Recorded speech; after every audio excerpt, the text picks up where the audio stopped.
LC மருத்துவ அறக்கட்டளை சார்பாக இலவச எண்டோஸ்கோபி முகாம் 50வது இலவச முகாமாக நடைபெற்ற இதில் ஏராளமான பொதுமக்கள் பங்கேற்றனர். கோவை எல்சி மருத்துவ அறக்கட்டளை சார்பாக தொடர்ந்து இலவச எண்டோஸ்கோபி பரிசோதனை முகாம் நடைபெற்று வருகிறது. இந்நிலையில் 50வது இலவச எண்டோஸ்கோபி மருத்துவ முகாம் ரத்தினபுரி லாலா மகால் அரங்கில் நடைபெற்றது. பால்சமய நல்லுறவு இயக்கத்துடன் இணைந்து நடைபெற்ற இதில் இலவச எண்டோஸ்கோபி பரிசோதனை, வயிறு மற்றும் மகளிர் நல முகாமில் ஏராளமான பொதுமக்கள் பங்கேற்று பயனடைந்தனர்.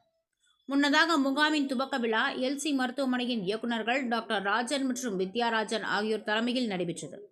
இதில் சிறப்பு விருந்தினராக தமிழ்நாடு சிறுபான்மை ஆணைய உறுப்பினர் முகமது ரஃபி மற்றும் பேரூர் ஆதீனம் தபத்திரு மருதாச்சல அடிகளார் ஆகியோர் கலந்து கொண்டு மருத்துவ முகாமை துவக்கி வைத்தனர். முகாமில் டாக்டர் ராஜன் தலைமையில் 30 பேர் கொண்ட மருத்துவ குழுவினர் இறப்பை மற்றும் மகளிர் நோய் பிரச்சனைகளுக்கும் இலவச ஆலோசனைகளை வழங்கினர். துவக்க விழாவில் திமுக மாணவர் அணி செயலாளர் ராஜீவ் காந்தி, பங்குதந்தை ஜோசப் தன்ராஜ் மற்றும் SA பசீர், கோட்டை செல்லப்பா, டோனி சிங், முகமது அலி, காமராஜ், சந்திரசேகர் உட்பட பலர் கலந்து கொண்டனர். பல்சமய நல்லூர் இயக்கம் தொடர்ந்து தமிழகத்திலே இன்றைய சூழ்நிலையில் 20 ஆண்டு காலமாக தொடர்ந்து மத நல்லிணக்க கூட்டங்களை நடத்தி கொண்டிருக்கிறோம். இந்த நாட்டில் அமைதி நிலவ வேண்டும், சகோதரத்துவம் நிலைத்து இருக்க வேண்டும் என்பதற்காகத்தான் இன்று இலவச எண்டோஸ்கோபி முகாம் நடத்தினோம். இதில் அனைத்து மத குருமார்களும் கலந்து கொண்டார்கள். இந்த நாட்டில் எப்பவுமே இந்த நாட்டை நேசிக்கிறவர்கள், உண்மையாக நேசிப்பவர்கள் இந்த நாட்டை பிரிவினை ஏற்படுத்த மாட்டார்கள். உண்மையான தேசபக்தி என்பது என்னன்னா, நாட்டின் அனைத்து மக்களையும் அரவணைத்து செல்லக்கூடியதுதான் தேசபக்தி என்பது. அது இந்த இந்திய நாட்டில் தற்போது குறைந்து கொண்டிருக்கிறது. அது கவலை அளிக்கும் விதமாக இருக்கிறது. அதற்காக நாங்கள் தமிழகம் முழுவதும் இது நடத்தி கொண்டிருக்கோம்.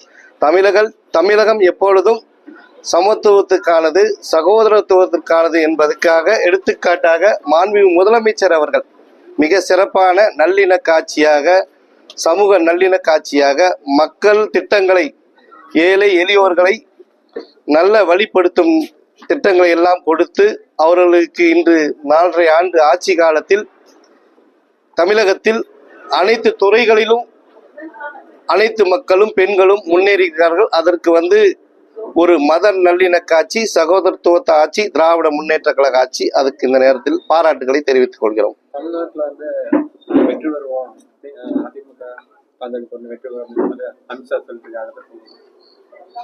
தமிழகத்துல வருகின்ற சட்டமன்ற தேர்தலிலே 200க்கு மேற்பட்ட தொகுதிகளிலே திராவிட முன்னேற்ற கழக கூட்டணி மிக வலிமையான கூட்டணியாக இருக்குது. அதனால 200க்கு மேற்பட்ட தொகுதிகளில் அவர் வெற்றி பெறுவார்கள்.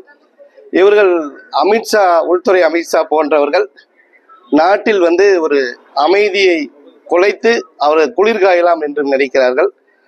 பாரதிய ஜனதா கட்சி, தமிழக மக்கள், ஏன்னு கேட்டீங்கன்னா தமிழக மக்கள் எப்பொழுதுமே சகோதரத்துவத்தையும் மதங்களை கடந்து மனிதநேயம் உள்ளவர்களாகவும் அண்ணன் தம்பிகளாகவும் இங்கே நாங்க பழகிட்டு இருக்கோம். இதுல அவர்கள் பிரிவினை ஏற்படுத்தி வெற்றி பெறலாம் என்று நினைக்கிறார்கள்.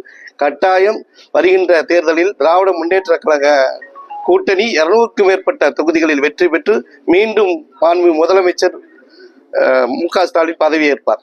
நேரு, இந்திரா காந்தி எல்லாம் வாக்கு திருட்டுல ஈடுபட்டாங்க அப்படின்னு சொல்லி அமித்ஷா சொல்லியிருக்காரு. வாக்கு திருட்டுல இப்போ என்னன்னு கேட்டீங்கன்னா, இவங்க பாரதிய ஜனதா கட்சி பதவியேற்று 12 வருஷம் ஆச்சு. 50 ஆண்டு காலம் காங்கிரஸ் ஆட்சி செஞ்சது. ஒரு பெரிய கட்டமைப்பு உருவாக்கி, ஒரு தொழில் நிறுவனங்கள் எல்லாம் உருவாக்கியது காங்கிரஸ். அதை வச்சுதான் இவங்க பண்றாங்க. எப்பவுமே இவருக்கு பாரதிய ஜனதாவுக்கு இவர்கள் என்ன செய்தார்கள் என்பதற்கு சொல்றதுக்கு எதுவுமே இல்லை. இவர் என்னன்னு கேட்டீங்கன்னா, இப்போ ஃபிளைட்டு இப்போ ஒரு 15 நாளா ஃபிளைட்டு ஓடாம இருக்கு, ப்ராப்ளமா இருக்கு. இதுக்கு நேருன்னு சொல்லுவார்.